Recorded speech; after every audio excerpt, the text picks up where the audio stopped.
அதுதான். பக்தா, உன்னைத்தான் இன்றைக்கு நேரடியாக பேச வருகிறேன். நீ இப்போ சிந்தனையிலோ பிரச்சனையிலோ சந்தேகத்திலோ இருக்கலாம். என் வாழ்க்கை எப்போ நல்லதா மாறும், முருகன் எப்போ எனக்கு அருள் தருவார் என்று நீ எண்ணிக்கொண்டிருக்கலாம். இதோ இப்போது நான் சொல்றேன், இன்றைக்குள்ளே உனக்கு நான் ஒரு அடையாளத்தை தரப்போகிறேன். உன் கண்களுக்கு முன்னால் ஒரு பேனர், ஒரு நோட்டீஸ் அல்லது ஒரு புகைப்படம் மூலமாக என் இருப்பை நீ காணப்போகிறாய். அந்த படத்தில் என் உருவம் காட்சியளிக்கும். அது சாதாரணமாக கண்ணில் பட்ட காட்சி இல்ல, அது உனக்கு நான் தரும் உறுதி.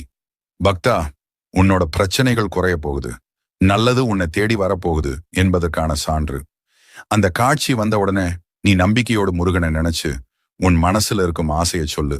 உனக்கு தேவையான நல்ல விஷயம் அப்படியே உன்னை வந்து சேரும். பக்தா, இப்போ நீ என்னோட குரலை கேட்டுக்கொண்டிருக்கிறாய்.